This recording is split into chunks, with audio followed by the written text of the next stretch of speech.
नमस्कार दोस्तों, मैं हूं आपका अपना दोस्त शिवांशु राय सरल। आज मैंने फाइनेंशियल सीरीज के ऊपर एक और वीडियो में लेकर आ रहा हूं जो कि शेयर मार्केट के ऊपर है। इसके पहले मैं दो वीडियोस आपके लिए बना चुका हूं। एक मैंने बनाई थी पैशन से पैसा की पूरी सीरीज़ में बना चुका हूं, और दूसरी मैंने भी रिसेंटली नेटवर्क मार्केटिंग के ऊपर बनाई थी, जिसको आप लोगों ने बहुत प्यार दिया। और अगला आपका डाउट था शेयर मार्केट के ऊपर। इस चैनल के माध्यम से मैं लगातार यूथ्स को इंस्पायर करने की कोशिश करता हूँ। यूथ्स को जो टर्मिनोलॉजी है, जो सोसाइटी के बारे में, वो कैसे और अधिक जान पाएँ, ये मेरी कोशिश रहती है। तो इस वीडियो में भी मैं उसी चीज़ को और बढ़िया ढंग से बताने की कोशिश करूँगा। तो आज के वीडियो में मैं शेयर मार्केट के ऊपर बात कर रहा हूँ। शेयर मार्केट का मतलब, यहाँ पे मैंने बड़ी सी टैगलाइन लिखी है कि late money work for you. ठीक है, आज के टाइम पे एक बहुत अच्छी एडवाइस दी जाती है कि आप कुछ ऐसा करो कि पैसा आपके लिए काम करे। आप पैसे के लिए नहीं, पैसा आपके लिए काम करे। तो ये एक ऐसी फील्ड है शेयर मार्केट जहाँ पे पैसा आपके लिए काम करता है, और ये इन्वेस्टमेंट के रूप में आज एक बहुत अच्छा ऑप्शन है। इसकी मार्केट साइज़ देख के चीज़ आप पता लगा सकते हो। मैं क्या करके आपको वीडियो में बताऊंगा। तो इस वीडियो के अंदर मैंने टर्मिनोलॉजी पर बात की है। आप समझो तो इसमें क्या कैसे होता है, क्या रिस्क है, क्या कुछ, पहले आप मूड बना के समझो इस चीज़ को। बाकी डिटेल क्या है वो फिर किसी वीडियो में बताऊँगा, पर इसमें मैंने टर्मिनोलॉजी सब कुछ बताने की कोशिश की है कि शेयर मार्केट में क्या कुछ कैसे होता है, वो सारी चीज़ें। ठीक है, सबसे पहले समझते हैं शेयर मार्केट क्या है। शेयर मार्केट होता है स्टॉक मार्केट, इक्विटी मार्केट, और share market is the aggregation of buyers and sellers of stocks, also called shares, which represent ownership claims of business. ठीक है, ये क्या होता है इक्विटी मार्केट या शेयर मार्केट, जैसे नाम से ही पता चलता है share market, stock market. Stock market मतलब कि मार्केट का एक शेयर यानी एक हिस्सा अगर आपके पास हो, उसे आप बेच या खरीद सको। समझ रहे हो, जैसे आप क्या होता है, आप एक प्लॉट लेते हो, ज़मीन लेते हो पूरा का पूरा, तो आप पूरे के पूरे हिस्से को खरीदते हो। ठीक है, पूरे के पूरे हिस्से को आपने 1 लाख में खरीदा, और जब रेट अप हुआ 10 लाख में आपने बेच दिया, बेच के 9 लाख आपके हुए। कुछ कुछ ये भी इसी तरीके का होता है। किसी कंपनी की ओनरशिप का कुछ हिस्सा आपने लिया, मान लीजिए 1% हिस्सा आपने लिया, और इस 1% की वैल्यूएशन उस समय कम थी जब आपने लिया, बाद में वैल्यूएशन अप हुई, अब आप इस चीज़ को सेल कर दे रहे हो। यही सारी चीज़ें होती है शेयर मार्केट के अंदर। थोड़ा सा और प्रैक्टिकल वे में मैं आगे समझाने की कोशिश करता हूँ। फिलहाल हम समझते हैं साइज ऑफ मार्केट।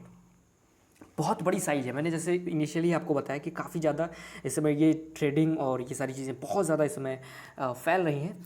तो इस समय 70.75 trillion all stocks world wide इतना ट्रेड हो रहा है। समझ लो, बहुत बड़ा साइज है, बहुत बड़ी साइज मार्केट है। कुछ टर्म्स यहाँ पे समझना बहुत ज़रूरी है ताकि आप अच्छे से स्टॉक मार्केट को समझ सको। तो स्टॉक, हम लगातार सोचते हैं स्टॉक एक्सचेंज में ये हुआ, स्टॉक एक्सचेंज में वो हुआ, लेकिन ये स्टॉक है क्या, बहुत ज़्यादा अट्रैक्ट करता है, और मैं भी परेशान था। इस वीडियो के अंदर मैं बता रहा हूँ आपको। ठीक है, सुनिएगा। स्टॉक होता क्या है, प्रैक्टिकल वे में थोड़ा सा मैंने समझाने की कोशिश की है। कोई कंपनी है सपोज, ठीक है, कोई कंपनी है। इस कंपनी को एक्सपेंड करना है खुद को, ठीक है, खुद को बड़ा करना है, इसको आगे जाना है। तो इसके पास दो ऑप्शंस हैं। एक तो है ये किसी से लोन ले सकती है, किसी से लोन ले सकती है, पहला तरीका है। दूसरा तरीका है स्टॉकिंग का। समझ रहे हो, लोन वाला तरीका कंपनीज अब प्रेफर नहीं करती, ये डाउन हो रहा है। ठीक है, लोन वाला तरीका थोड़ा सा कंपनीज को यहाँ पे प्रॉब्लम होती है कि इनको इंटरेस्ट रेट देना होता है, और एक इसका भी प्रेशर होता है। तमाम सारी प्रॉब्लम्स लोन के साथ आती हैं। इससे बढ़िया है अगर हम स्टॉक दे दें, कंपनी की हिस्सेदारी दे दें। ठीक है, तो मुझे बिज़नेस करने के लिए तुरंत पैसा मिल गया। फिर समझिएगा, कंपनी अगर है, कंपनी ने कुछ हिस्सा दे दिया, तो कंपनी को बिज़नेस करने के लिए पैसा मिल जाता है, और उसे टेंशन नहीं होती, क्योंकि अब आप समझ रहे हो, आप उसके हिस्सेदार हो गए। तो अगर आपने इस कंपनी का 1% हिस्सा ले लिया, सपोज 1% हिस्सा आपने ले लिया, तो अब अगर आपने 1% हिस्सा ले लिया, अब अगर कंपनी ग्रो करेगी तो आप भी तो ग्रो करोगे, और कंपनी का लॉस होगा तो आपका भी होगा। ये यहाँ पर समझने वाली बात है। और हम लोग डरते रहते हैं कि स्टॉक मार्केट, शेयर मार्केट क्या है, यहाँ पे तो हम पैसा खो देंगे। ऐसा नहीं है, इस बात को समझने की बहुत ज़्यादा यहाँ पर ज़रूरत है। खैर, मैं थोड़ा थोड़ा बताता हूँ। फिलहाल आप ये टर्म समझ गए होंगे कि स्टॉक का मतलब कि कंपनी का एक हिस्सा आपने खरीद लिया। ठीक है, एक फाइनेंशियल हिस्सा खरीद लिया, तो अब प्रॉफिट भी होगा उसी रेशियो में आपको मिलेगा, नुकसान भी होगा तो उसी रेशियो में। ठीक है, ये तो बात हुई इसकी। अब आगे बढ़ता हूँ, how to earn from stock. Stock से कैसे, आपने कंपनी का हिस्सा खरीद लिया, अब आप इससे अर्न कैसे करोगे। तो दो तरीके हैं, डिविडेंड, एक स्टॉक एक्सचेंज। ठीक है, सबसे पहले मैं आपको डिविडेंड समझाता हूँ। डिविडेंड क्या है। अगर आपके पास किसी कंपनी के प्रेफर्ड शेयर हैं, प्रेफर्ड शेयर, यहाँ पे प्रेफर्ड वर्ड का मतलब कि आप प्रेफर्ड शेयर खरीद रहे हो, तब आप पेड होते हो क्वाड्रेटली, यानी जो कंपनी का प्रॉफिट हुआ लॉस हुआ, कंपनी आपको वादा करती है कि हम आपको आपके मान लीजिए आपका 10% शेयर आपका किसी कंपनी में था तो और आपने किसी ऐसी कंपनी में लिया शेयर, तो कंपनी आपको वादा कर सकती है कि भैया 10% है आपका, तो हम आपको हर महीना इस रेशियो में कुछ ना कुछ पैसा देंगे। तो ये क्वार्टरली पे करती है कंपनी, ठीक है, क्वार्टरली पे करती है। लेकिन इस पेमेंट के बदले में आपसे कंपनी का वोटिंग राइट छीन लिया जाता है। मतलब आप कंपनी की नीतियाँ नहीं बना सकते, केवल आपको पैसा मिलता है, आपका पैसा लगा होता है और आपको पैसा मिलता है। तो यार ये एक तरीके से आप कह सकते हो कि जैसे हम किसी को लोन नहीं देते, उस टाइप का ये थोड़ा थोड़ा काम हो गया, ठीक है। जैसे आप किसी को आज के टाइम पे लोन दो, तो लोन देने के बाद आप उस कंपनी की कुछ नीतियाँ नहीं बना सकते, ठीक है। ये बात है। अब हम समझते हैं शेयर मार्केट क्या है। टू बी ऑनेस्ट बहुत ही अच्छे से मैंने समझाने की कोशिश की है। शेयर मार्केट क्या होता है, स्टॉक, ठीक है, स्टॉक आपने समझ लिया, कंपनी का हिस्सा आपने खरीद लिया, समझ रहे हो, कंपनी की ज़मीन, मतलब अगर एक हम एग्जांपल देखें तो एक ज़मीन या पूरी की पूरी कंपनी का जो नेट वैल्यूएशन है, यानी जो जो उसका फंडिंग है पूरा का पूरा, उसका एक हिस्सा, समझ रहे हो, एक हिस्सा पार्शियल मैंने ले लिया, इतना हिस्सा मान लीजिए मेरे पास आ गया। अब मैंने इसको कब खरीदा, मार्केट बिहेवियर के बेसिस पे खरीदा, ठीक है। मार्केट बिहेवियर मैं आगे बताऊंगा। मार्केट बिहेवियर का मतलब जब इसकी डिमांड कम थी तो मैंने ये हिस्सा खरीद लिया। अब इसकी डिमांड बढ़ रही है, ठीक है, अब इसकी डिमांड बढ़ रही है, मैं इसको सेल कर सकता हूँ और बीच का जो पैसा है वो मेरा प्रॉफिट है। मेरी बात दोबारा सुनिएगा, कंपनी का एक हिस्सा मैंने खरीद लिया कब, जब मार्केट डाउन थी। अभी मार्केट अप हुई तो मैंने ये जो हिस्सा मैंने खरीदा था उसको सेल कर दिया, यही मेरा प्रॉफिट है। डिफिनीशन में समझते हैं, शेयर मार्केट, इक्विटी मार्केट और share market is aggregation of buyers and sellers of stock also called share which represent ownership claims on business. तो एक हिस्सा आपने खरीदा, उस हिस्से को आप बाय कर रहे हो या सेल कर रहे हो, इसी चीज़ को शेयर मार्केट कहते हैं। जैसे लाइक एज आप आज के टाइम पे ज़मीन का एग्जांपल लोग बहुत देते हैं, तो वो भी एक तरीके का, इसी तरीके का आप उसको एग्जांपल के सेंस में ले सकते हो, ठीक है। इसके बाद आगे बढ़ते हैं स्टॉक एक्सचेंज, ठीक है। वही चीज़ जो मैंने कहा सेलिंग वेलिंग, जो आपको मैंने सेलिंग अभी बताई, वो चीज़ स्टॉक के टर्म में हम स्टॉक एक्सचेंज कहते हैं उसे, ठीक है, स्टॉक एक्सचेंज। वहाँ पे हम सेलिंग वर्ड नहीं यूज करते, हम स्टॉक एक्सचेंज यूज करते हैं। और ये हर कंट्री का अलग अलग होता है। अपने देश में दो हैं, बॉम्बे स्टॉक एक्सचेंज और national stock exchange. Bombay stock exchange के, ठीक है, बॉम्बे स्टॉक एक्सचेंज है और नेशनल स्टॉक एक्सचेंज। तो स्टॉक एक्सचेंज की डेफिनेशन यहाँ पे देखिए, स्टॉक एक्सचेंज सिक्योरिटी एक्सचेंज और bourse is a facility where stock brokers and traders can buy and sell securities such as shares of stock and bonds and other financial instrument, ठीक है। किसी company की हिस्सेदारी किसी के पास है, वो जहाँ जिस जगह पे इसको बेच सके और खरीद सके, उसी को हम स्टॉक एक्सचेंज कहते हैं। अपने देश में दो है, जैसा मैंने आपको पहले बताया कि बॉम्बे स्टॉक एक्सचेंज और नेशनल स्टॉक एक्सचेंज। लेकिन अब हम कैसे पता लगाएंगे कि हमें समय खरीदना चाहिए कि नहीं खरीदना चाहिए, ठीक है। मतलब मार्केट का बिहेवियर, मैंने एक वर्ड यूज़ किया था यहाँ पे, मार्केट बिहेवियर, ये कैसे समझेंगे हम। तो इस चीज़ को समझाने के लिए हमारे पास दो पैरामीटर हैं, सेंसेक्स और निफ्टी 50, ठीक है। अब ये क्या होते हैं मैं बताता हूँ। बॉम्बे स्टॉक एक्सचेंज में बहुत सारी कंपनीज अपने शेयर को भेज देती हैं कि आप हमारे शेयर को बेचो जो भी करना है करो, हमें शेयर अपना बिकवाना है। तो बॉम्बे स्टॉक एक्सचेंज, अब यहाँ पे ट्रेडिंग होती है, ठीक है। लेकिन अब ये कैसे पता चलेगा कि मार्केट का हाल क्या चल रहा है, मतलब मैं जो स्टॉक सेल कर रहा हूँ उसकी परफॉर्मेंस क्या होगी, कैसे पता चलेगी। तो इसके लिए दो हमारे पास मीटर्स हैं, एक सेंसेक्स एक निफ्टी है। तो बॉम्बे स्टॉक एक्सचेंज के लिए ये काम सेंसेक्स करता है। सेंसेक्स देख के आप पता लगा सकते हो कि मार्केट का इस समय हाल क्या चल रहा है, और निफ्टी देख के आप नेशनल स्टॉक एक्सचेंज का हाल पता लगा सकते हो। इसमें देश की टॉप 50 कंपनीज लिस्टेड होती हैं, जिनका परफॉर्मेंस ये तय करता है कि मार्केट का परफॉर्मेंस क्या है, समझ रहे हो। मार्केट की परफॉर्मेंस निफ्टी 50 से देखी जाती है, सेंसेक्स से। तो आप मेरे ख्याल से इन दोनों टर्म्स को भी समझ गए होगे और आगे आप बेहतर ढंग से इस चीज़ को समझ पाओगे।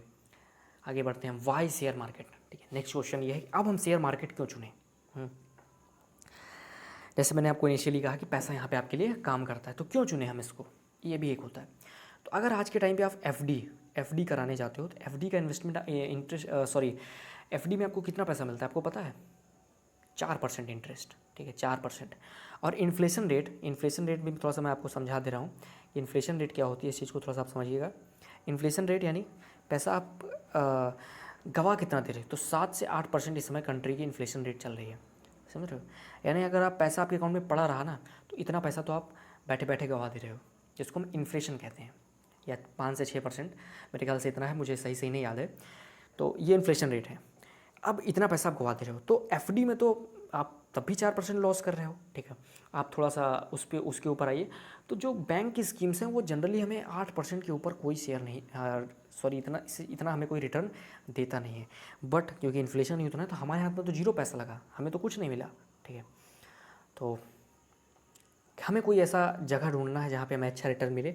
प्रॉपर्टी वगैरह में भी आपको मिल सकता है, लेकिन वहाँ पे 10% रिटर्न है, ठीक है। तो ये भी एक बेटर ऑप्शन या यूँ कह सकते हो आपकी बेस्ट ऑप्शन नहीं है। तो और बेस्ट ऑप्शन अगर हम देखें तो शेयर मार्केट है, जहाँ पे 14% तक हमें रिटर्न मिलता है, तो जो कि बहुत ज़्यादा है, ठीक है। रिटर्न 14% तक का मिलता है, जो कि बहुत ज़्यादा है, इसलिए शेयर मार्केट बहुत अच्छा ऑप्शन है इन्वेस्ट करने के लिए।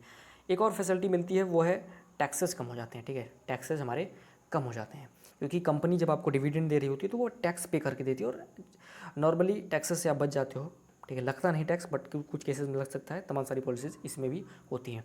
थर्ड और बहुत इंपॉर्टेंट पॉइंट है लिक्विडिटी, ठीक है। लिक्विडिटी क्या है? लिक्विडिटी क्या है, कहते हैं जैसे आज के टाइम पे आप कोई प्रॉपर्टी लो, ठीक है।